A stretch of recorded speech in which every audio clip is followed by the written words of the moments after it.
holler at you. I've got a teacher voice, but I haven't used it in a while. So. I'm very excited to talk to you tonight about the lost restaurants of Jacksonville. This was the third book and the sixth that I've done on the histories of Jacksonville. And it's probably my most popular. When it came out, they printed 1,000, and it was right before Christmas. And they sold out just like that. The publisher was like dumbfounded. You couldn't find a book to buy that Christmas if you had $1 million. You know, they just were not anywhere to be found. So I have been very fond of this one, to be sure. What I'm going to do is, I have been here since I was 7 years old, and my sister's here, so she'll keep me straight. We moved from East St. Louis, Illinois, and have settled on the south side. I'm still here. I love it here. I would live at the beach, but, you know, life has a way of getting in your way. So I live on the south side. It's kind of a compromise, you see. But I love being here in Florida, and I love researching. That's one of the funnest things in the world you can do. I thought I would start with this thing. I would imagine some of you kind of recognize these album prints. They really were only about this big. And you would take your little brownie camera, the one with the little flip up top, and you'd look down and everything. I think it was upside down, wasn't it? Anyway, you'd spend like $1.50 to get some film, and then you'd spend like $10 to get it developed. And of course, $10 of my money was 20 hours of babysitting. So, you know, it was very expensive. And I didn't keep track of my youth the way we get to with our cell phones. I mean, it really is a revolution. And I'm taking pictures all the time. I know everybody's probably tired of it, but too bad. But at any rate, I found this in my mother's things. And Cohen's, I'm sure many of you remember Cohen's growing up. As a matter of fact, it's still there, except now it's our City Hall building. And I am so thankful the city of Jacksonville was smart enough to repurpose that beautiful, beautiful building.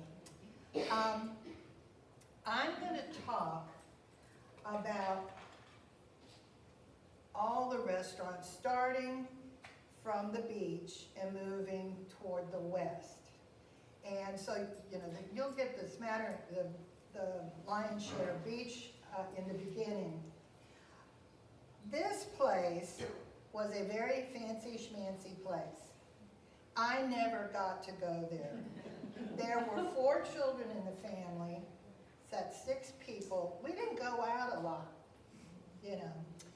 But my father had to entertain people, you know, clients and prospective salespeople, whatever. And I was able to get a picture from a friend of mine. This is her grandmother and all of her siblings and her parents at Le Chateau. Now, the story goes that in 1937, the building was built. It was a mansion. It belonged to a person who sold it. No, I take that back. In 1944, he turned it into the Atlantic Beach Club, whatever. And then in 1954, he turned it into a restaurant. Eventually, he sold it to Preben Johansen in 1959. And Preben was the one who brought it to its magnificent wonderfulness. Let me see, I hope this works right. Yeah, this is a copy of their menu, and that's pretty much what the building looks like. This is a postcard. It's really hard to see. There are like 3 pictures. This is the, what do you call it, courtyard, and there's the delicious seafood. And of course, down here is a musician by the name of Gene Nordin. And he's still about. So, isn't he wonderful? He's wonderful, historic. Oh, he's great. And I got a lot of good stories from Gene. One of the sad stories is that in 1964, in comes Hurricane Dora, and it washes out all the dune underneath the dance floor and the big main dining room, and it just sinks into the sea. It was awful. And of course, Preben Johansen was having what's he going to do? He did have some kind of an insurance, but he had to support his family while all was being rebuilt. And it's my understanding that the owners of the homestead let him manage it so that he would be able to keep his family going, and then they reopened in some magnificent glory. Now, this woman right here, it's very hard to see, is a golden, I'm sure it's bronze, but a bronze, goldy colored Greek woman in a diaphanous dress holding an olive oil, what do you call it, jug, whatever. And what's interesting about that was when they were going through the ruins after the storm, out of the sand there was her hand. You can see her hand. And so they dug her out, and they were so excited, and they named her Ladora. And after that, they had all these wonderful meals like Ladora steak, Ladora, Ladora salad, and all that. But the other really, really sweet story was whenever Liberace came to Jacksonville, this is where he went for dinner. But he'd have to go after his performance. And of course, he'd be way downtown, so it'd take him a while to get down here, and Friedman would leave it open late, but he'd shoo everybody else out, So Liberace would have the whole restaurant for just Liberace and his party. And one night, after he eats, he gets up to the piano and he starts playing, when all of a sudden, Betty Grable stands up and starts singing with him. And they sang until the sun came up, as the story goes. I thought that was so dear, because when Betty Grable came to Jacksonville, she was in the last days of her life and didn't let anybody know. She was performing at the Alhambra. She was doing Born Yesterday. She's playing the Billie Holiday character, And one night, she does her curtain call, goes to the dressing room, and what should happen? She collapses. They get her to a sofa, and put her feet up, get a doctor, and he goes, "Oh my God, this woman is sick. Oh no, we got to put her in the hospital." And she said, "No, give me something for the pain and something to let me sleep tonight, and I'll be fine." So the doctor did.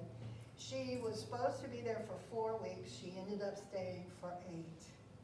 But when she got home, it was kind of like she went from the airplane to the hospital and died very soon thereafter.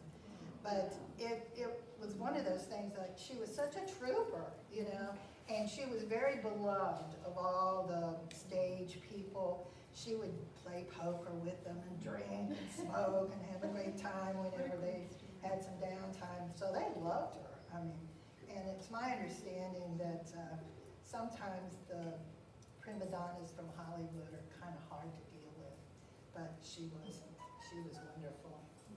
So let me show you, let me see if I can do this right. This is a picture picture of Preben Johansson, and that's his wife, Nina. And in the next picture, I have a picture of, that's his daughter, and that's Nina. And we're at the beach. We're over, oh, where are we? I'm trying to get my bearings. We're down more toward Atlantic Beach. It's in town center. Yeah. So anyway, her daughter's name is Kathy Marvin. She was in the restaurant business as well. Now, there's another restaurant that's supposed to be very popular back in the day. It had 5 locations, and it was called Strickland's. And I can hardly see Strickland's. This one, I believe, is the one that's near the ferry. And, oh, and there was, as I understand it, there were like 3 restaurants and 2 places where you could get takeout.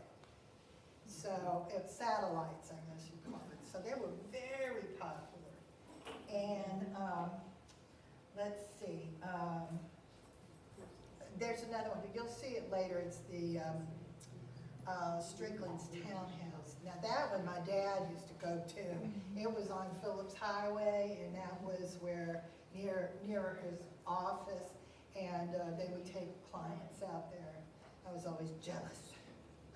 Anyway, now, this one is one of my favorite stories, because there's some, it's really interesting.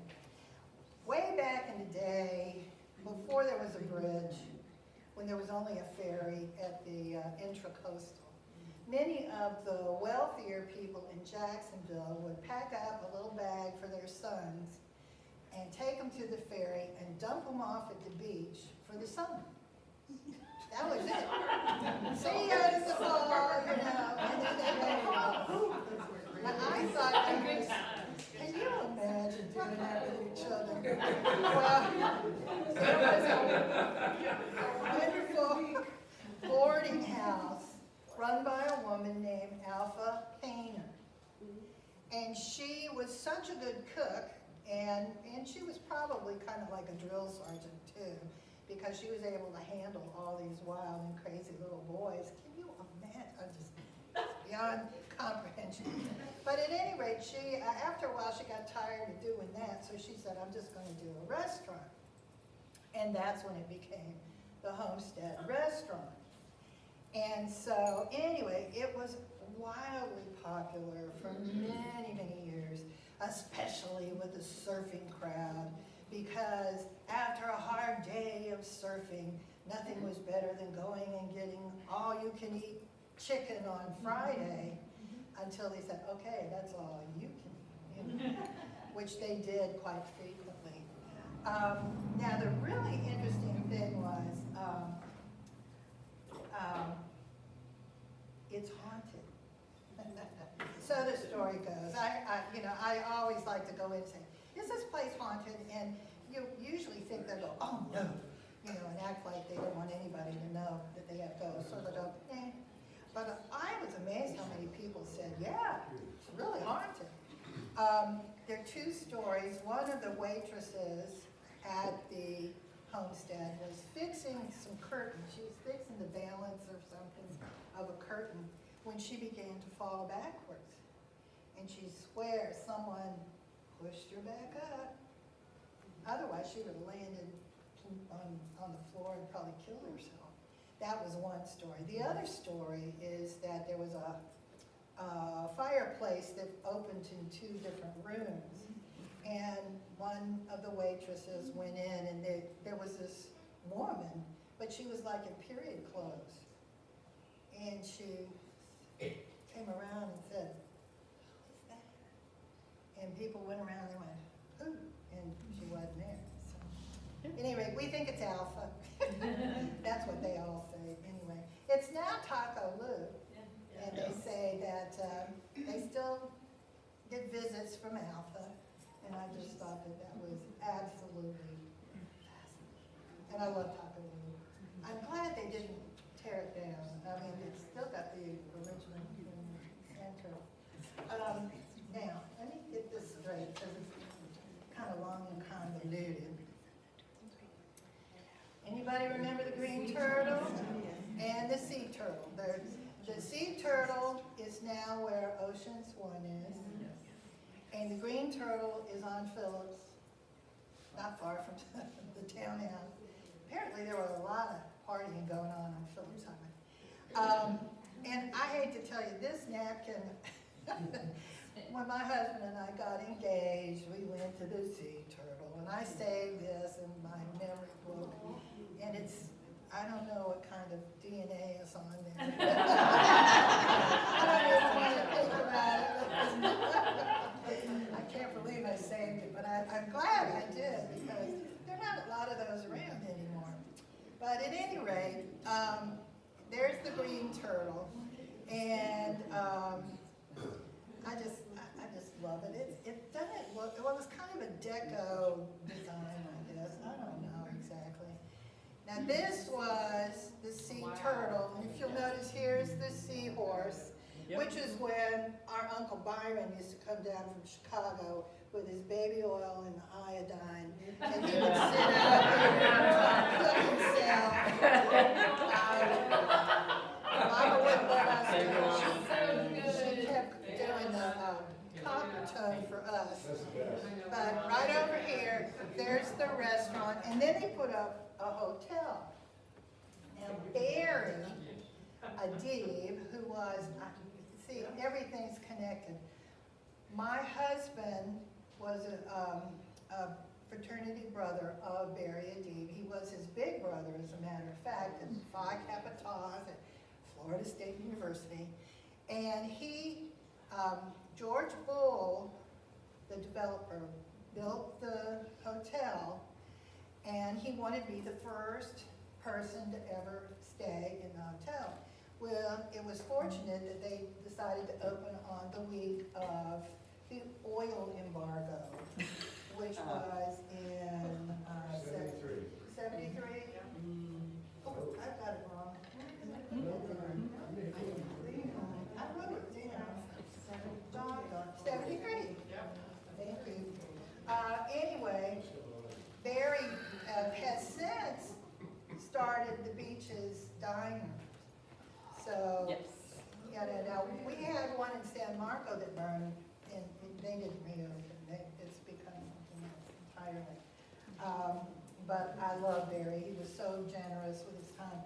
It all started back with his grandfather, who was, let's see, Joe Adib, and then his father worked originally for the Copper Kettle, and that was Junior. And then Dora came and damaged that restaurant, so they had to rebuild. And so finally, all is well with the Adibs. So I'm glad to say. Now we're starting to move toward the city, and some older things. Some of you might know these things. This is the steer room. It's very near where the farmer's market is in Jacksonville. And it was all the rage. It was first owned by Joe Abood, built it in 50. Fred Abood took it over, and then he went on to build the Green Derby, and did very well with that. Sandy Edwards bought it from Abood, but he was caught with 2 cans of gasoline running from the burning building. And they were empty. What can I say? So he spent 4 years in jail, and they never removed it. So, it's really, you don't, I didn't like to have to concentrate on bad stuff, but it happens. So, at any rate, that's all I know about that. Now, this is a place called Jinx. I never saw this place, never heard of it until I started seeing these old movies of Jacksonville. And Jinx was Jinx. It's very typical American cuisine. And it was interesting, one of the owners said that the policemen would come and they'd feed them dinner to watch over the place during the night. So, and, Where was it? it was Main Street. on Main Street. That's why when you ever see all these old movies, it's usually near Main Street, and there's Jance and all of this.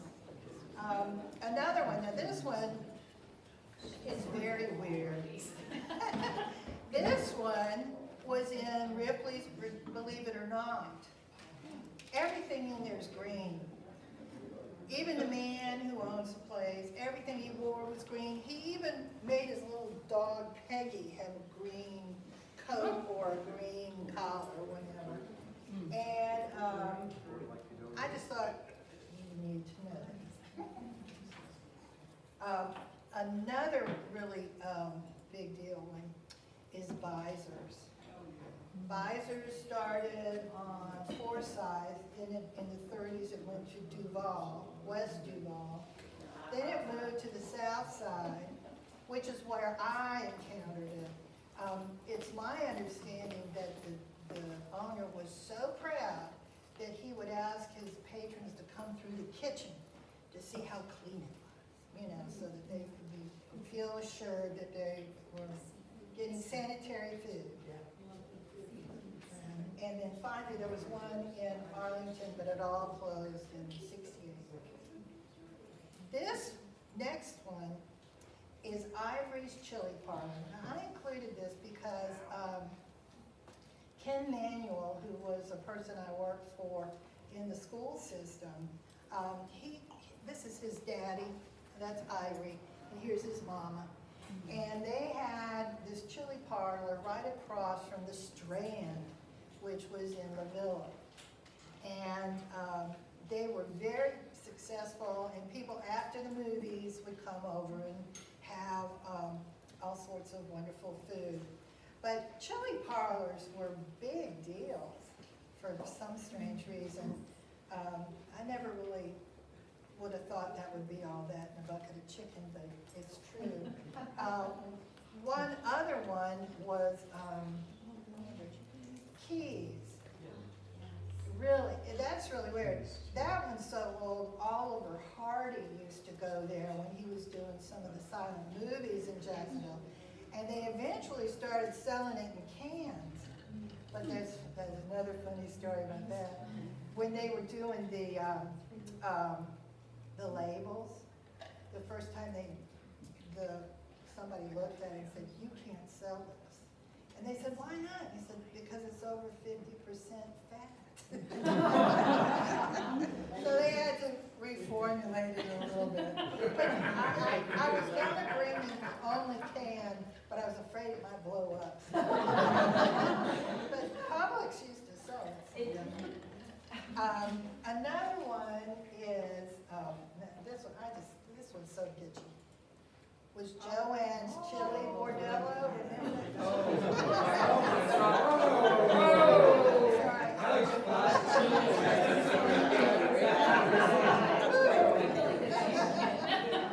They would serve it in a half of a cantaloupe.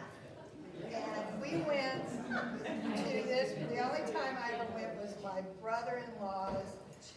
It was kind of a bachelor party, well, it wasn't a bachelor, it was an engagement party. So we're all in there, and one of my friends said, "Ooh, you call this hot?" And the waitress went, "Oh, no, sir, I don't call it that hot." And she took it, and she fixed it, and she said, "Now, this may be hot." Well, this guy turns absolutely purple by 2 bites, but he was not going to give up. He ate it all. He was like sweating. Where was that? That was on Phillips. I'm telling you, I have it in place. And let me see here. It was run by a woman named Joanne.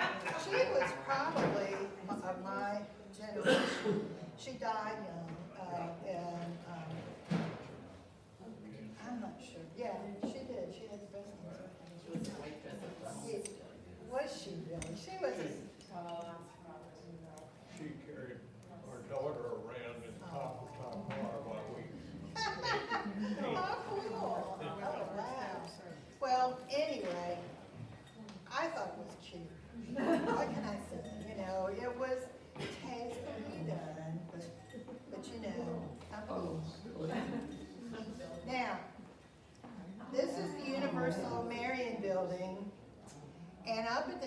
top is a restaurant by the name of Embers. Now, it was, the Universal Marion building was near the Ivies. So a lot of people said, no, it's at the top of Ivies. I'm saying, no, it's on top of Universal. You know. So anyway, back when Seattle had its revolving towers, a restaurant, we had to get into the act. And when they built it, it was really great because you could see, oh, ever so far. See, it was circular and it would go around ever so slowly. The only funny thing, and it happened to a lot of people, women would put their purses down in the windowsill like you do. Well, the table would just move away. They go, I've been wrong, somebody stole it. Or you go to the restroom and you come back and you're going, where did it go? So, but it was really cool. And it really, at nighttime, it was a breathtaking view. And they still, at the JEA, when they, I believe they either sold this building or about to. That's a conference building. They kept it. And I thought, good. Does it still rotate? I don't think, they certainly don't, no. No, I would think that would be risky business. Anyway, now all the all the hotels had restaurants and dance floors and wonderful, exciting things. And I'll tell you about that in a minute. The George Washington Hotel had a friend of mine. Her father is the drummer. And oh my gosh, you know, he was a wild man, but you know, but she just was, you know, she was so excited that I included him in here. And there was, let's see, there was the George Washington, the Seminole, the Roosevelt, all of them. So, this is my favorite story, okay? The Lobster House was built over the water of the St. Johns River, very close to where Harbor Masters and the brew, what was that? Harbor Brew House? I'm not sure. At any rate, it was right over the water. It was very happening place. Governors would come. I've got pictures of governors. I don't have them in the book because the guy wouldn't let me use the rights to it. Or if it did, it was going to be prohibitive. Okay? But at any rate, this is the movie. I mean, this is the setting for a scene, a couple of scenes in the movie Revenge of the Creature.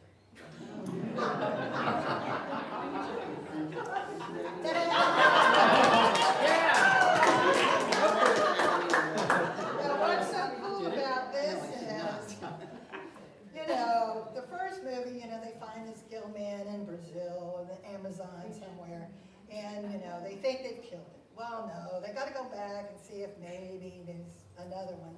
Well, they find one, they sedate him, they bring him to Florida.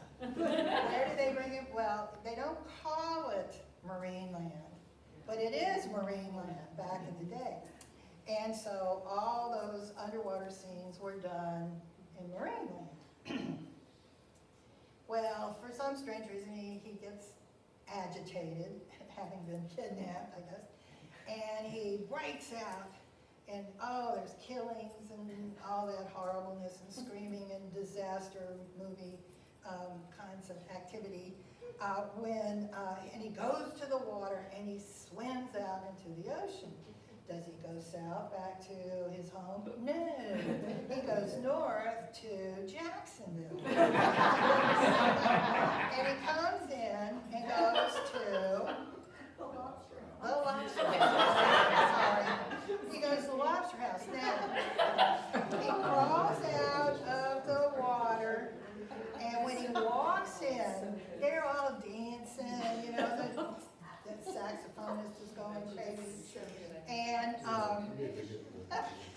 On the wall is a clock, and it says it's 10:15, okay? So he runs over and he grabs the lead man's girlfriend, throws her over his shoulder, goes out the door, and the clock says 5 o'clock. So their continuity people were not very good. He grabs her, jumps in the river with her, and swims toward Palatka. It's worse than death, you know. I love this movie, and I wish that, you know, when they do those summer movies, they should do this. It is such a treat. It's even better than the first one, I'm telling you.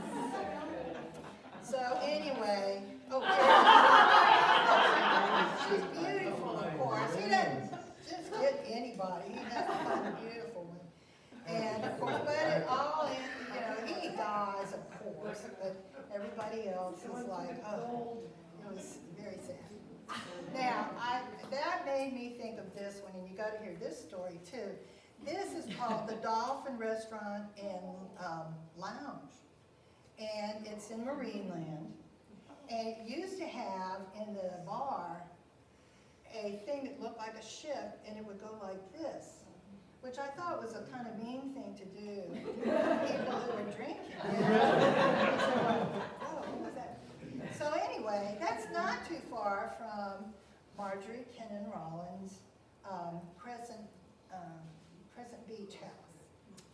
So she was down there, as she was wont to do, at the bar, when she looks down and she thinks she sees Ernest Hemingway. So she gets a napkin and she goes, "Would you happen to be Ernest Hemingway?" And she passes it down. He looks at it, writes something back, sends it to her, and it says, "Only if you're Marjorie Kennan Rollins." So the two of them went to her house and became fast friends. Of course, they had their spouses. It was all cool, but there was a lot of drinking involved. But this restaurant, I think they're going to try to resurrect it. They've saved the bar. I think that would be great. All right.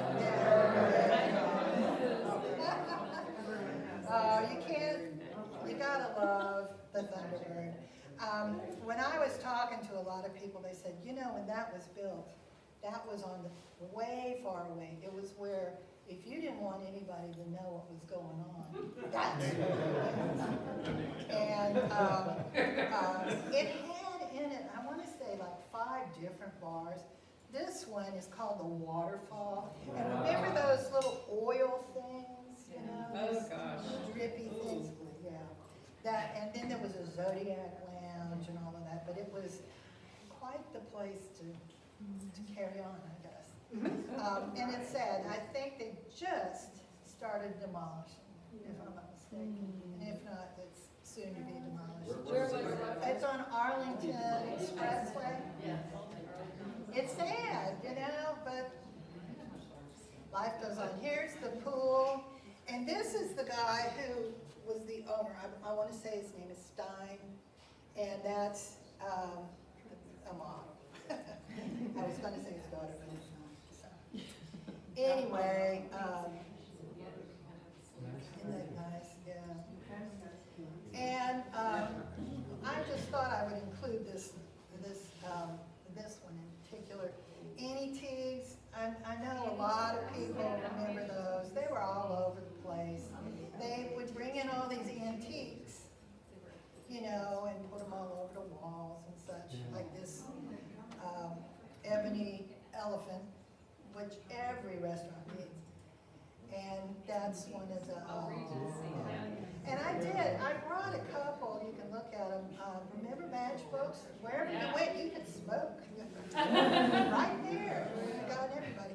And they would they encouraged it, you know, they had machines and matches.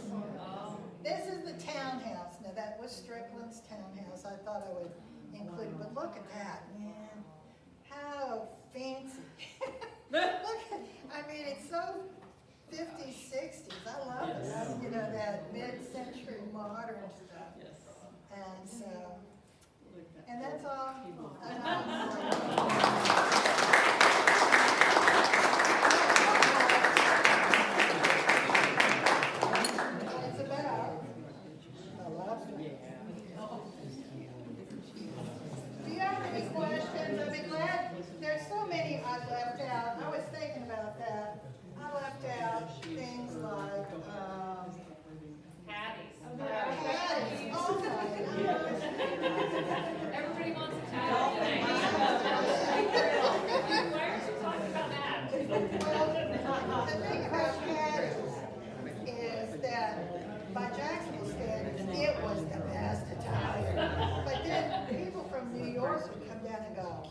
Oh, really? So, at any rate, there, let me see, there was one other thing. Green Derby, wanted to talk about that. Bonos, see, I couldn't write about some of these because they still were in existence. Chopstick Charlie's, I don't know if you ever, Eosh. And then, yeah, Beach Road Chicken. Oh, beach chicken, yes. Patties, Buccaneer, the Buccaneer, you ever know, that's now the Sand Dollar. Yeah. And Palms, that's out. Bamboo Blue out. So,